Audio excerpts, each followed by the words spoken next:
my own story drew me to this. I was the classic girl, and I think so many girls are like me, worried about my weight and doing the conventional things, restricting calories, over-exercising, and I was overweight, inflamed, and I didn't understand what I was doing wrong. And, so I spent years following the conventional methods of joining slimming clubs and Weight Watchers and all of these things. And it came with it the physical stuff, but also the psychological stuff, this kind of self-loathing of what is wrong with me? Why can I not lose weight? Why is this so hard? Why am I the one eating less and moving more than my sister? And yet I'm the one with the inflammation or the weight issue, and she wasn't. And so it was really on a search for answers, constantly trying one thing. And then one day I went to see a functional medical doctor after seeing other nutritionists and other doctors and literally being fobbed off, because we're looking for answers. I was almost hoping to find a thyroid problem that would explain why my body wasn't working, because if I found a problem, I could fix it. I never found my answers there. When I was introduced to functional medicine, it was the first time that anyone helped me take a deep dive inside the body and to actually look at what causes inflammation in the first place. So rather than looking at these external factors of food, exercise, is actually looking at, it's not just about that, it's how your body is responding to these things. And as soon as that curiosity was unfolded, it didn't stop. I've been down a research rabbit hole for the past 12 years and I haven't come up.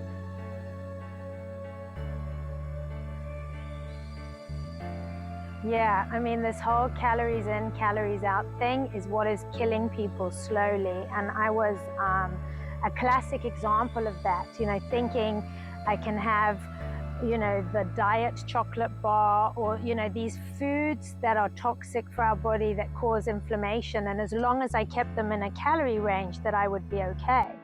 And of course, what I've learned from my journey is that we just need to take in more of what God wanted us to have, nature, because none of these foods cause inflammation and man-made foods do.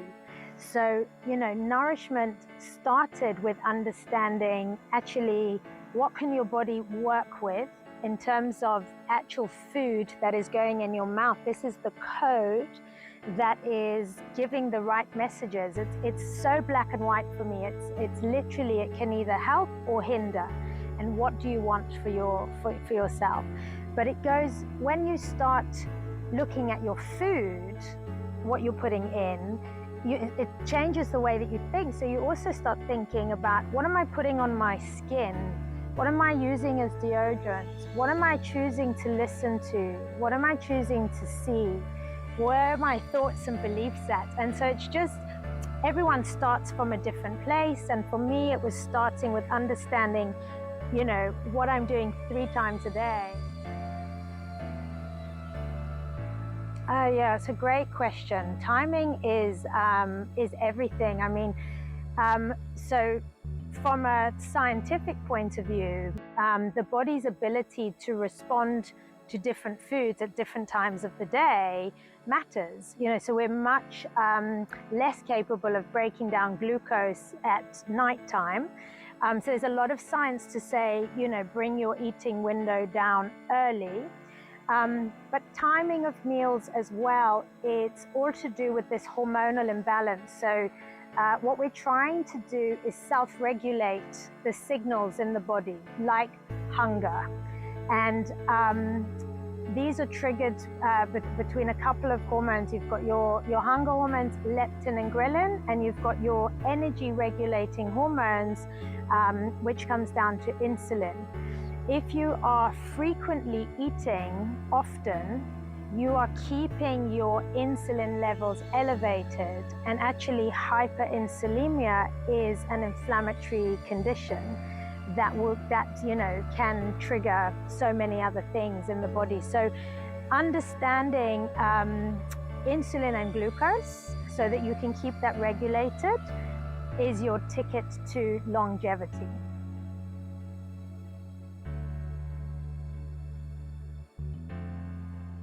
Yeah, I think one of the biggest things that I see in the clinic is the level of surprise from people when they practice time-restricted eating, because they don't think they can do it. We've been so conditioned to eat breakfast, snack, lunch, snack, dinner, snack, and not even notice how many hours of the day we're eating.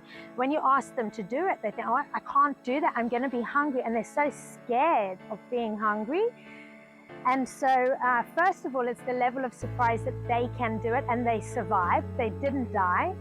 And secondly is the surprise from how much more energy they had from eating over less amount of time or eating less frequently, because they were allowing the body to obviously flick that metabolic switch so that you always have energy.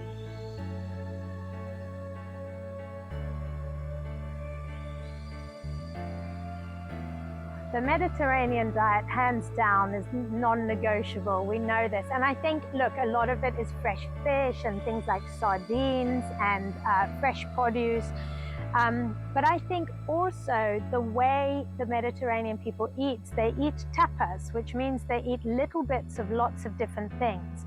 So we're getting a lot of diversity in there, and diversity is something that your gut microbes really need.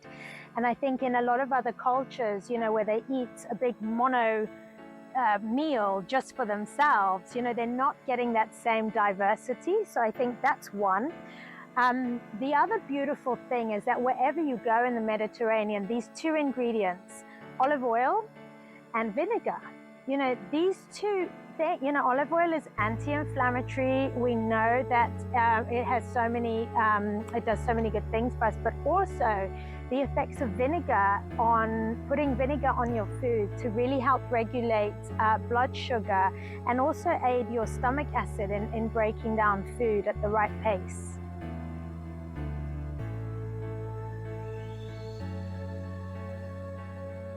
So, Hippocrates said more than 2,000 years ago, all disease begins in the gut. And obviously now the science proves that to be true. So the lining of your gut, this mucosal lining in your gut that houses all the gut bacteria, is the same lining, throughout all of your other mucosal barriers. And it's your chemistry lab, which allows you to convert the food that you're eating into usable nutrients.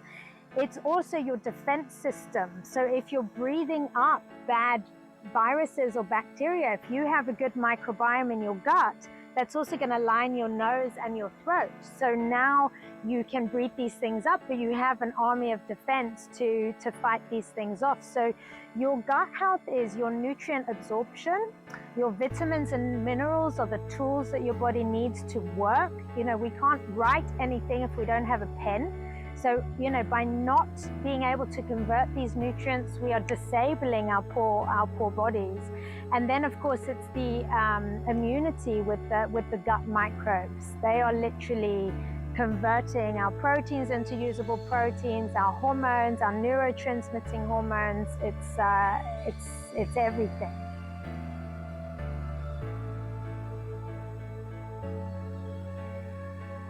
Yeah, so this again has been a bit of a lifelong mission of trying to understand what's going on in layman's terms. So I've been baffled by so much science, but I was curious, so I continued to listen to the researchers and all their big words. I think one of my skills from teaching is being able now to take that really complicated science and turn it into a beautiful visual or story in a very simple format to give my clients what they need. So it's not to prove how clever I am with the scientific language, but it's more about, taking that information, converting it into something that people can use, and then putting that into action. So I'm always checking, this is the teacher in me, checking the understanding. Did you hear what I said? Does it translate? It's learning a language.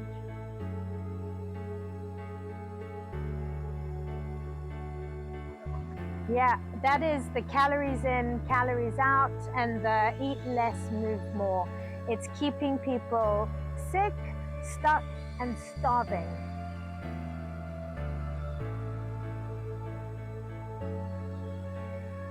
Yeah, well, this is my whole life story of learning to love my body.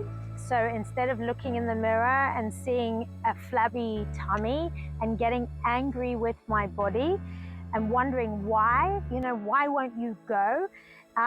Really using food and fasting and this whole understanding of the code, the fact that I was actually in control. I was just giving my body the wrong message. So actually, in terms of nutrition, changing that around, learning to love every cell in my body and then meeting its needs meant that my body changed effortlessly.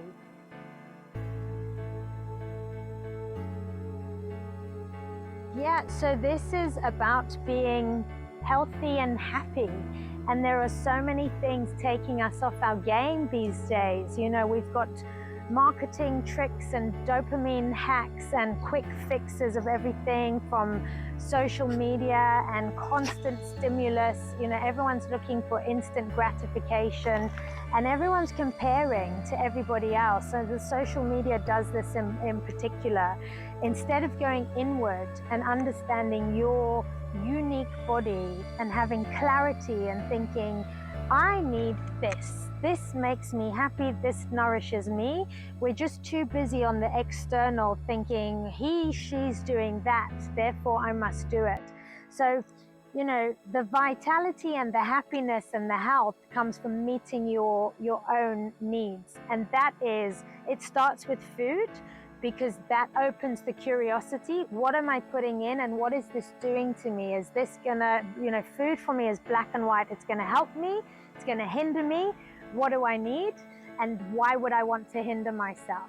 But when it starts with food, you then start to think about, what am I listening to? What am I seeing? Who am I hanging out with? Where am I getting my food from? When you start taking care of this, you start radiating, and it just has a ripple effect to all your environmental factors.